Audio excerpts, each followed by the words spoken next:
যারা সুদ খাবে কমপক্ষে প্রথমত তাদের 3টা শাস্তি দেওয়া হবে। জোরে বলেন কয়টা? 3টা শাস্তি হবে জাহান্নামে যাওয়ার পরে।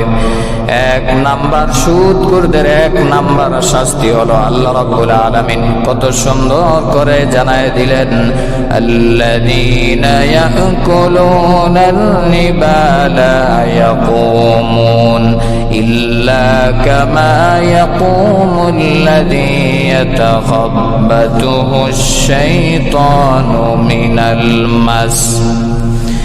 সুদখোরদের 1 নাম্বার শাস্তি কিয়ামতের কঠিন ময়দানে যখন মানুষেরা হাসরের ময়দানে যখন উঠবে, তখন সুদখোরেরা জিনে ধরা রোগীর মতো, পাগলের মতো, উম্মাদের মতো তখন তারা কিয়ামতের দিন আল্লাহ উঠাবে। জোরে বলেন নাউজুবিল্লাহ। কিয়ামতের কঠিন ময়দানে জিনে ধরা রোগীর মতো, পাগলের মতো তাদেরকে আল্লাহ উঠাবে।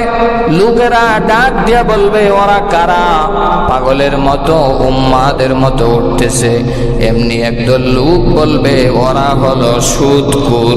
জুড়ে বলেন কি কুর? সুদখোর। সুদখোর বলে কিয়ামতের দিন বলা হবে যে এই সুদখোর যাইতেছে। কিয়ামতের দিন আল্লাহ এইভাবে লাঞ্ছিত করবে। 1 নাম্বার শাস্তি। 2 নাম্বার শাস্তি হলো বিশ্বনবী রাহমাতুল লিল আলামিন বলেন, স্বপ্ন যুগে আমাকে দেখানো হলো একদল লোকের পেটগুলা বিশাল আকারের হয়ে গেছে। বিশাল আকারের পেট হয়ে গেছে, আর পেটের ভিতরে সাপ কামড় দিতেছে, চুবল দিতেছে, দংশন করতেছে। এমনি নবীজি বলেন, আমি ডাক দিয়া বললাম, ইয়া আখি জিবরাইল মান হাউলা ইশানুক। রে জিবরাইল, ওরা কারা? যাদের পেটের বিশাল বিশাল পেট হয়ে গেছে, আবার পেটের ভিতরে বিশাল বিশাল আকারের সাপ দংশন করতেছে। জিবরিল আলাইহিস সালাতু ওয়াস সালাম বলেন, ইয়া রাসূলুল্লাহ, ওরা হলো আপনি নবীর উম্মতের ভিতরে ওই সমস্ত লোকেরা যারা দুনিয়াতে সুদ খাইতো। ওই সুদখোরদেরকে আল্লাহ পেটের ভিতরে সাপ দিয়া শাস্তি দিচ্ছে। জোরে বলেন নাউজুবিল্লাহ। 2 নাম্বার শাস্তি। 3 নাম্বার, সুদখোরদের 3 নাম্বার শাস্তি হলো, মায়ার নবীজি বলেন, রাআইতু লাইলাতা উসরিয়া বি। নবীজি সাল্লাল্লাহু আলাইহি ওয়াসাল্লাম মেরাজের রজনীতে চলে গেলেন জাহান্নাম ভ্রমণ করার জন্য। আরেক riwayate এসেছে, নবীজি স্বপ্ন দেখার পরে ফজরের নামাজের পরে বর্ণনা করলেন। নবীজি বলেন, আমাকে 2 জন ফেরেশতা এসে ধরে নিয়ে গেলেন, অনেক উঁচু পাহাড়ের কাছে নিয়ে যাওয়া হলো। নবীজি বলেন, হযরত জিবরিল আলাইহিস সালাতু ওয়াস সালাম এবং মিকাইল আলাইহিস সালাতু ওয়াস সালাম 2 জন ফেরেশতা আমাকে 2 পাশ থেকে ধরলেন এবং আমাকে অনেক দূরে নিয়ে গেলেন, অনেক উঁচু পাহাড়ের সামনে নিয়ে গেলেন। গিয়া আমি দেখতে পাইলাম বিশাল নদী, আর এই নদীটা হলো রক্তের নদী। রক্তের নদী কখনো দেখছেন? রক্তের নদী, শুধু রক্ত আর রক্ত, পানি নাই। এই নদীটাই হলো শুধু রক্তের নদী। জাহান্নামের ভয়ঙ্কর শাস্তির কারণে মানুষের শরীর থেকে রক্ত বাহির হইতে হইতে নদীটা রক্তের নদীতে পরিণত হয়ে গেছে। জুড়ে বলেন নাউজুবিল্লাহ। এমনি নবীজি বলেন, আমি দেখতে পেলাম অনেকগুলা লোক ওই নদীতে সাঁতার দিতেছে। আর সাঁতরায় যখন নদীর তীরে আসতে চায়, নদীর পারে যখন নাচতে চায়, তখন বিশাল বিশাল পাথর দিয়া জাহান্নামের ফেরেশতারা তাদের চোয়ালে চেহারার ভিতরে নিক্ষেপ করে। জুড়ে বলেন নাউজুবিল্লাহ। বিশাল বিশাল পাথর দিয়া যখন চেহারায় চোয়ালে যখন নিক্ষেপ করতেছে, চেহারা ক্ষত বিক্ষত হয়ে মাথা থেকে শরীর থেকে রক্ত জর্জর করে পড়তেছে। চাইতেছে নদী থেকে উপরে উঠবে, কিন্তু পারে না। সাঁতরায় আবার চলে যায়, আবার আসলে আবার পাথরের আঘাত, আবার সাঁতরায় চলে যায়, আবার আসলে পাথরের আঘাত। আছে না নাই? পাথরের আঘাত হবে। এলো 3 নাম্বার শাস্তি। আমার বানারা ভাইয়েরা, শুধু তাই নয়, মায়ান নবীজি বিশ্ব নবী রাহমাতুল লিল আলামিন বলেন, যেই এলাকার ভিতরে সুদখোরেরা বসবাস করবে ওই এলাকার ফসল নষ্ট হয়ে যাবে, গাছের ফল নষ্ট হয়ে যাবে, জমিনের ফসল নষ্ট হয়ে যাবে। ওই এলাকায় আল্লাহর আযাব আর গজব দিয়ে আল্লাহ ধ্বংস করে দিবে। জুড়ে বলেন নাউজুবিল্লাহ। এজন্য সুদ যারা খাবে ও এলাকায় শান্তি নাই, শুধু অশান্তি আর অশান্তি। জুড়ে বলেন ঠিক না বেঠিক? এই জন্য সুদের সাথে ঘুষের সাথে মুমিনের কখনো লেনদেন হইতে পারে না।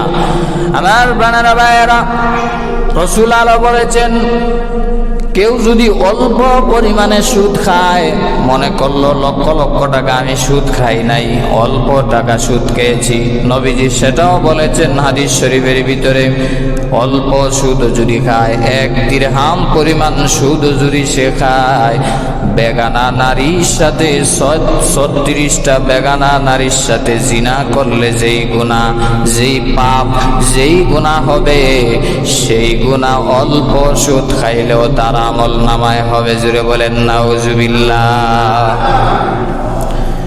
এই জন্য আমার বানারা ভাইয়েরা, শুধু তাই নয়, আবু দাউদ শরীফের 3331 নম্বর হাদিস শরীফের ভিতরে নবীজি বলেন, কিয়ামতের পূর্বে এমন একটা সময় আসবে যখন সারা দুনিয়া জুড়ে প্রত্যেকটা মানুষ সুদের সাথে লিপ্ত হয়ে যাবে। জুড়ে বলেন নাউজুবিল্লাহ। নবীজির ভবিষ্যৎবাণী ফিলাপ হয়ে গেছে।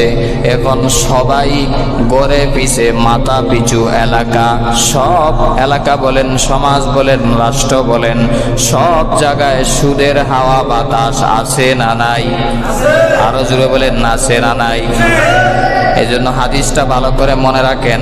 আবু দাউদ শরীফের 3331 নম্বর হাদিস, 3331, 3000 অর্থাৎ 3131 নম্বর হাদিসের ভিতরে আছে, চায়ের দোকানে গিয়া এই সমালোচনা না করে, গীবত না করে, শেকায়ত না করে এই কথাগুলা বলবেন, সুদের কথাগুলা বলবেন, মানুষকে সতর্ক করাবেন যে আজকে হুজুরে যে সুদের ভয়াবহ পরিণতি সম্পর্কে আলোচনা করলো।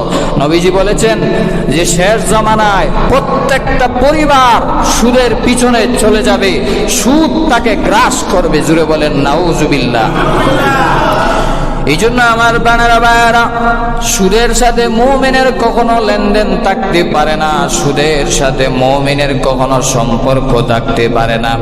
এই জন্য সুদ আছে যেখানে মুমিন যাবে না সেখানে, ঘুষ আছে যেখানে মুমিন যাবে না সেখানে। জুড়ে বলেন ঠিক না বেঠিক? এবার আসেন আমার বানারা ভাইয়েরা, যদি সুদ না খাই তাহলে এর পরিবর্তে কি করব? আল্লাহ রাব্বুল আলামিন কোরআনে কারীমের ভিতরে জানায় দিলেন। আমার বানানো কোনো কথা নয়, ডাইরেক্ট কোরআন থেকে কথা বলছি। এই জন্য হুজুরদের বিরোধিতা করে কোনো লাভ হবে না। সাহস থাকলে আল্লাহর কোরআনে গিয়ে হাত দাও, ঠিক না বেঠিক? যদি মনে করেন যে হুজুর আর বিষয় পাইলেন না, সুদের বিষয় করতেছেন, এটার সাথে তো আমি জড়িত, এটা তো আমার বিষয় না, এটা ডাইরেক্ট আল্লাহর কোরআন থেকে কথা বলছি। কোরআন থেকে কথা বলার পরে কেউ হুজুরদের বিরোধিতা করলে এটা বোকামি ছাড়া আর কিছুই হইতে পারে না।